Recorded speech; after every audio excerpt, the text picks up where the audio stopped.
Some days the news does not shout. It moves quietly through the halls in Santa Clara. And today, the message is sitting in the small details. One position the draft left exposed. One market opportunity that could reshape Brock Purdy's protection. One John Lynch answer that sounded simple but really was not. And one rookie class already being separated between instant impact, real value, and risky bets. The 49ers are not building this roster just to experiment. They are trying to protect a championship window that still demands results.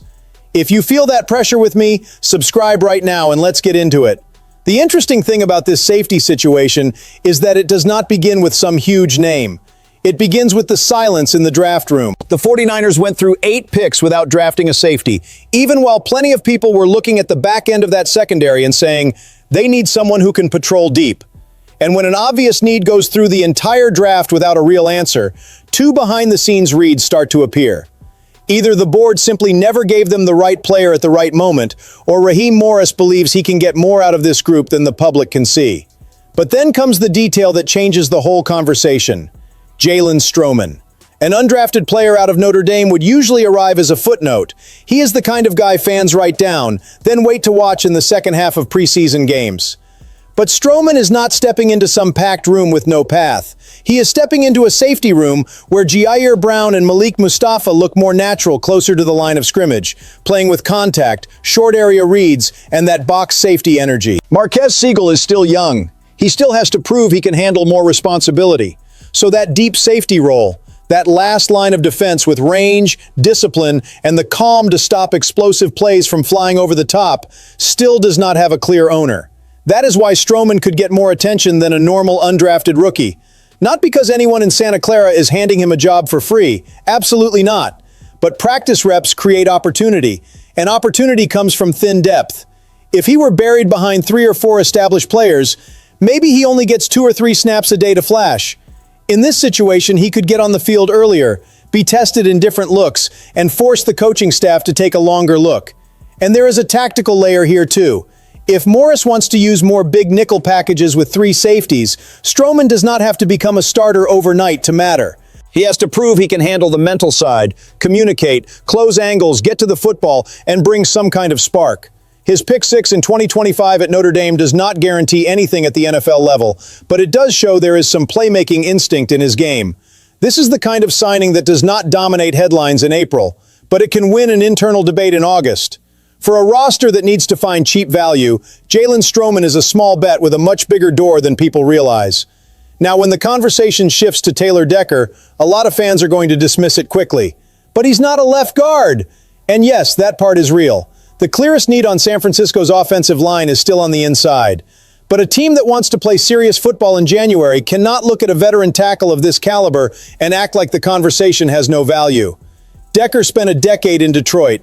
That is not a small detail. A tackle who lasts that long in the NFL, protecting quarterbacks, taking heavy snaps, understanding pressure adjustments, wide rushers, stunts, and line communication, brings the kind of security you do not see in highlight clips.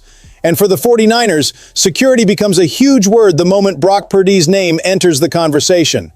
Because the behind-the-scenes truth is uncomfortable.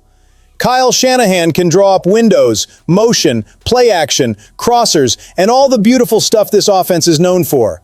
But if the edge breaks down early, the quarterback's internal clock speeds up. The route that needed 1 more half-second dies. The throw that should come out on rhythm gets squeezed. And a contender's season cannot be built on, hopefully everybody stays healthy up front. Trent Williams is still the standard. Nobody is pretending otherwise. But he is also at a stage in his career where the franchise has to think like an adult. Preserve, cover, and plan ahead. Would Decker be luxury insurance? Maybe. Would it be a flashy move? Not really. But it could be exactly the kind of signing that makes a roster more resistant when the season starts punching back. So the discussion is not about choosing luxury over need. It is about asking whether San Francisco has the room, the cost, and the vision to turn a market opportunity into real protection. If Decker accepts a role that makes sense, the 49ers gain experience, a plan B, and more muscle on a line that simply cannot fail while Purdy is trying to lead this team back to the top of the NFC. Sometimes the most important move is not the one that fires you up in the first minute. It is the one that keeps disaster from showing up in the fourth quarter. And this is where John Lynch's quote gets more interesting than it first sounded. When he was asked about not drafting a safety, the answer did not come with arrogance. It did not feel like he was trying to convince everyone that everything was already fixed. He basically acknowledged that some names came off the board, said the 49ers like their current group, explained that the draft did not line up, and then dropped the part that matters most to me. The work is not done. That last part is the building talking quietly.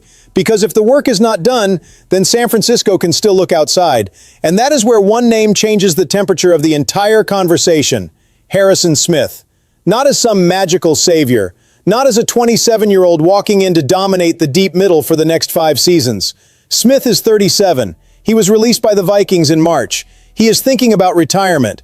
And maybe he does not want to wear another uniform after spending his whole career in Minnesota. But if there is one person in Santa Clara who can have that conversation with a safety of that stature, it is Lynch.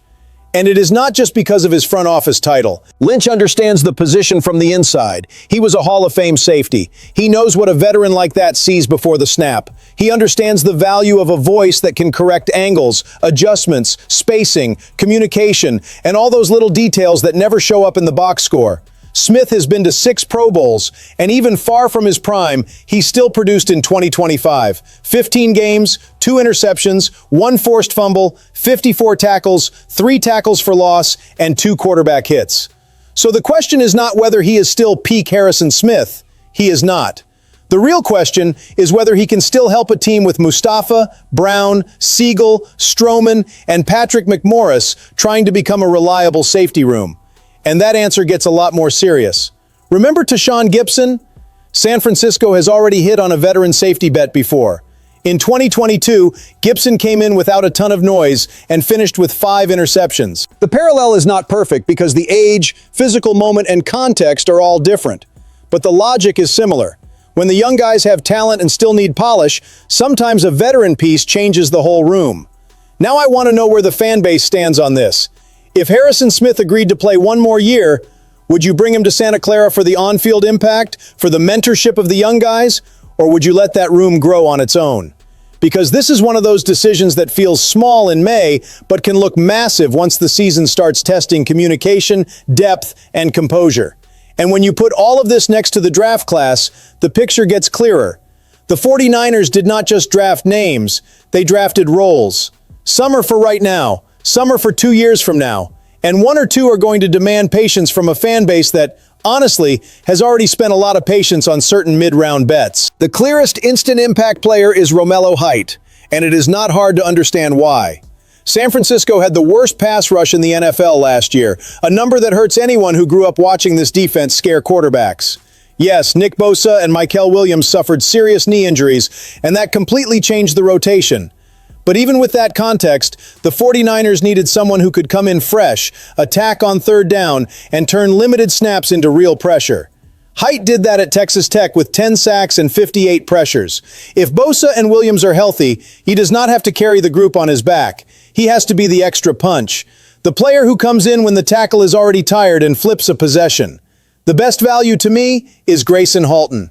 4th round, pick 107 out of Oklahoma, with a strong run defense grade from PFF, 86.9, among the best at his position. 9 run stops and 30 pressures show a profile that is not just plug the gap and leave the field. He can help against the run and still push the pocket. That kind of player does not always create big headlines, but he earns useful snaps. And useful snaps inside the defensive line are gold when December gets heavy. Now the upside bet is Dejon Stribling. 2nd round, pick 33, 4.36 in the 40-yard dash, 107 catches and 1,693 yards over his final 2 college seasons. His speed is not decoration. It is a real threat. And in an offense that knows how to develop receivers, create space, and punish defenses with route detail, Stribling could start as a rotational piece and eventually become one of the faces of the offensive future. But the most questionable pick has to be said with no makeup. Kaelon Black. 3rd round, running back, pick 90. The 49ers have kept chasing this kind of mid-round bet since 2021, and the return has not backed up the stubbornness. Isaac Guerendo looked like he had something going after being drafted in 2024, but he disappeared in year 2. So Black arrives carrying not only his own pressure, but also the weight of a recent history that makes the fan base skeptical. And maybe that is the most honest summary of this class. Height brings urgency, Halton brings value, Stribling brings future, Black brings debate. Santa Clara bet on tools, depth, and projection. Now the question is whether this class becomes real answers on the field or just another package that looks a little too pretty on paper. In the end, today's message is simple. Santa Clara is still working around the edges of the roster, but those edges can decide big games. Stroman is the hidden chance at an open position. Decker would be the kind of veteran protection that prevents panic. Harrison Smith is a conversation built on experience, leadership, and one last run before retirement. And the draft class is already split between impact, value, future, and doubt.